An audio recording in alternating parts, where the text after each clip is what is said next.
고통스럽게 만들었었던 것은 똑똑한 노동지로 저임금 노동자가 될 것이라는 불안보다는 사람들이 보여주는 비하라든지 어떤 모멸감이었습니다. 개인적인 것이 정치적이다. 그러한 일상 속에서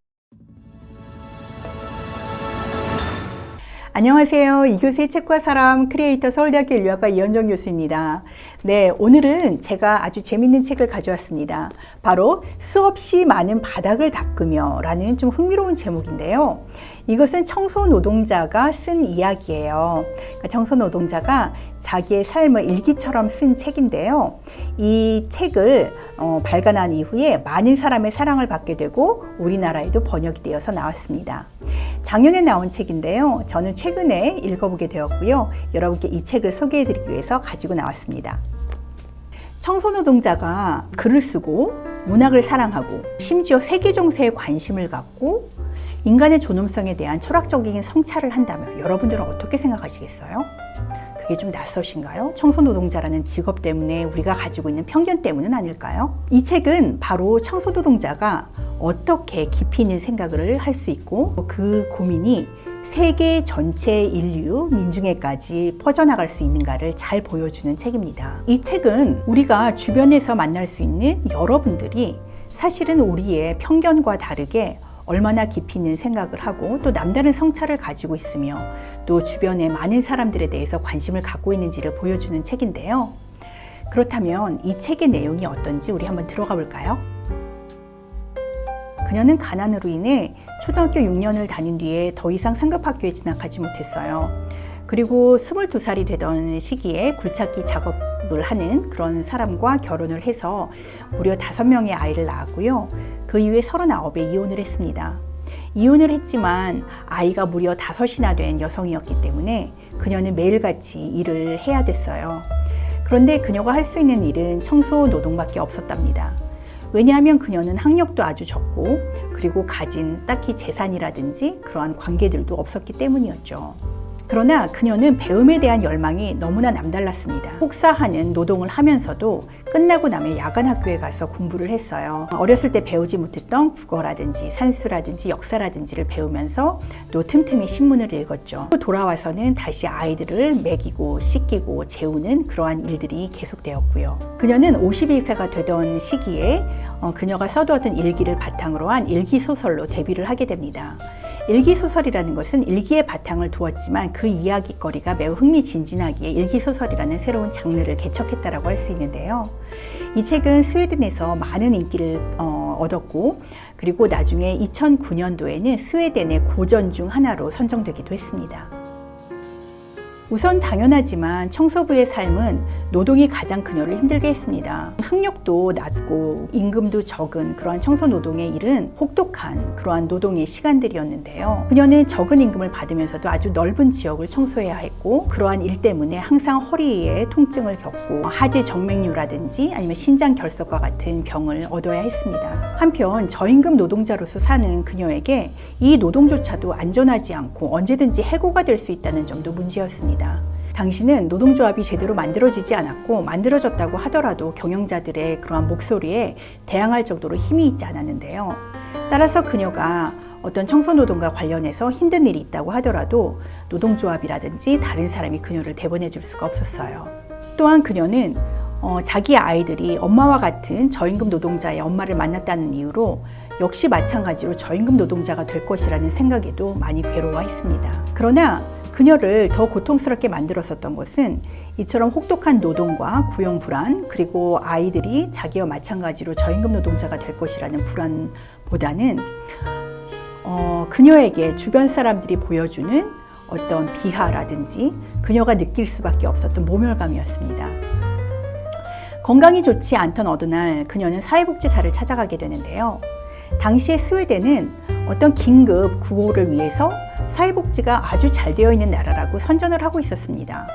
그렇지만 그녀는 사회복지사를 만났을 때 자기가 아무런 혜택을 받을 수 없다는 것을 알게 됩니다. 몸이 아프고 신장결석이 있었지만 그러한 병이 충분히 어떤 병가 연금의 혜택을 받을 정도로 아프지 않았기 때문에 받을 수가 없었고요. 또한 다른 연금도 나이가 아직 차지 않아서 받을 수가 없었어요. 사회복지사는 경멸스러운 목소리로 그녀에게 말했습니다. 호라비가 있는 집에 가정부로 들어가 보는 건 어때요? 그녀는 아이가 5이나 있었고 당연히 그것은 말도 안 되는 일이었죠. 이러한 경험이 그녀를 참으로 인간 존엄성이 뭔가 하는 생각을 하게 만들었는데요. 사회복지사나 경영진이나 나나 같은 인간인데 어째서 나는 이처럼 인간 존엄성에 대한 존중을 받지 못하고 사는가 하고 그녀는 고민을 합니다. 마이아 아켈레브는 청소 노동자였지만 다른 점에서 아주 특별한 점을 가지고 있었어요. 그것은 바로 그녀가 책을 사랑하고 또 배움을 열정적으로 추구하는 사람이라는 점이었습니다. 그녀는 노동을 마치고 나면 야학에 가서 공부를 했고 또 펜팔 친구에게 편지를 보내는 등 또 자신의 일기를 꼬박꼬박 쓰는 등의 그러한 문학소녀와 같은 삶을 계속 누려왔습니다. 그것을 통해서 자신의 배움에 대한 열망 그리고 글을 쓰고 싶은 그런 소망을 어떻게든 실현시키고자 하는 그런 모습을 보였죠. 그녀는 특별히 책 읽기를 사랑하는 사람이었습니다. 그녀가 좋아하는 작가는 여럿이었는데 그 중에서도 하리 마틴손이라는 작가를 좋아했어요. 하리 마틴손이라는 작가는 스웨덴의 대표적인 노동문학 작가로 1974년 노벨문학상 수상자입니다. 한국에는 아직 번역되어 소개되어 있지는 않은 것 같아요.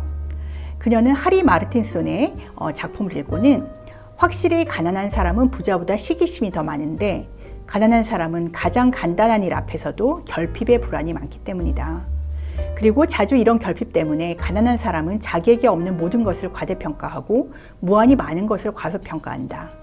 이는 가난의 가장 깊은 비극이다 라고 간파를 합니다. 그녀가 하리 마틴손에 대해서 이야기하는 부분을 잠깐 소개하도록 하겠습니다. 만일 사람마다 삶을 살아갈 힘이 있어야 한다면 자기를 위해 길을 밝혀줄 불빛 하나쯤은 있어야 한다.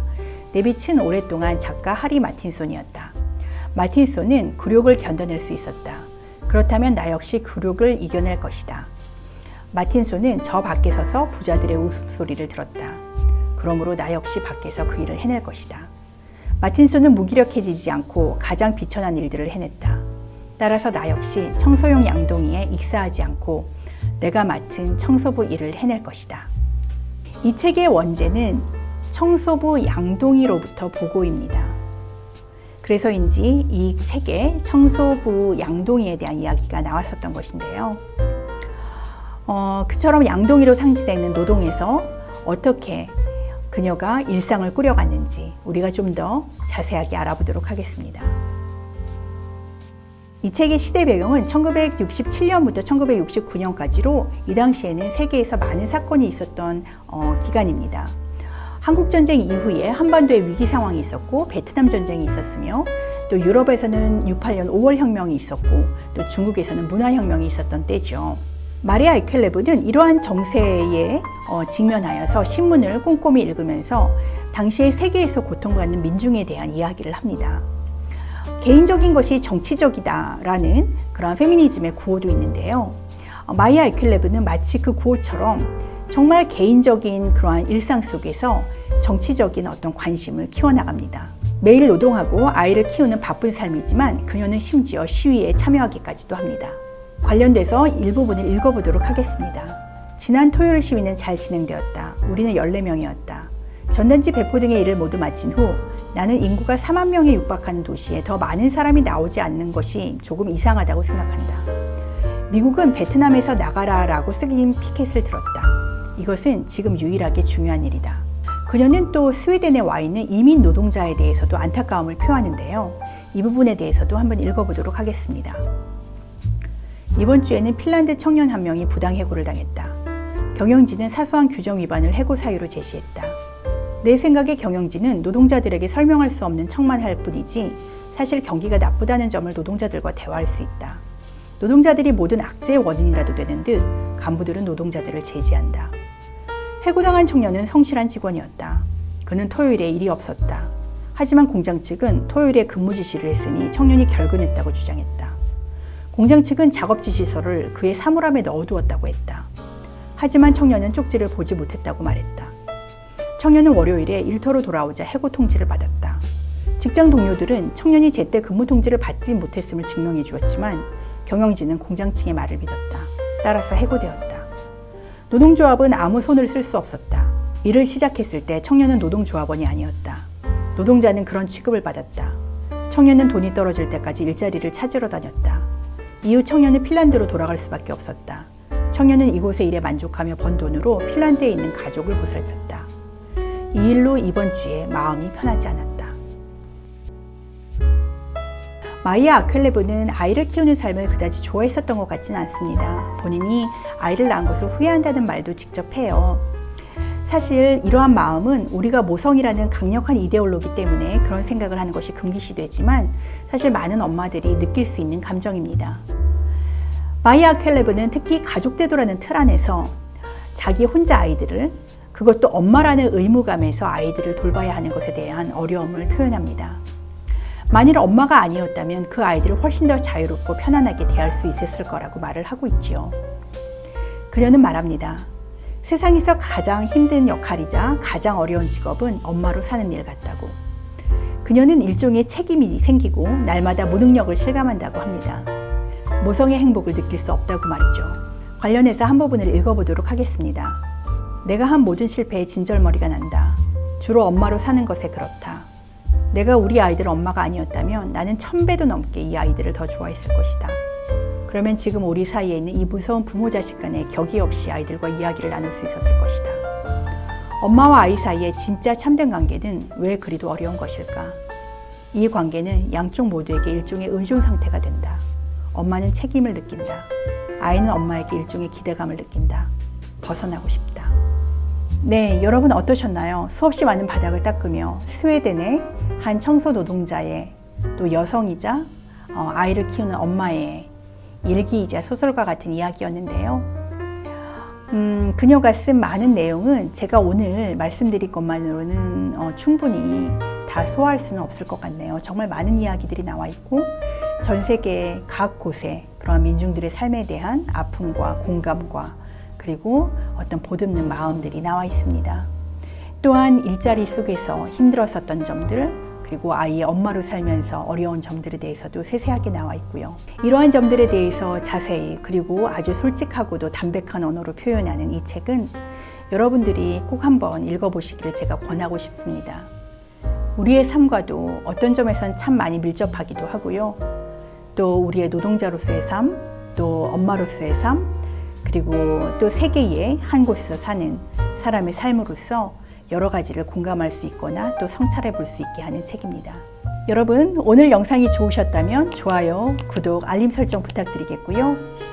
네, 오늘 영상 촬영하는 방식을 조금 바꿔서 제가 좀 버벅거렸습니다. 그렇지만 여러분들 양해해 주실 수 있죠? 제가 다음부터는 조금 더 연습해서 좀 더 좋은 영상을 여러분들께 선보이도록 하겠습니다. 그럼 다음 시간에 또 좋은 책을 가지고 여러분들을 만나 뵙겠습니다. 감사합니다.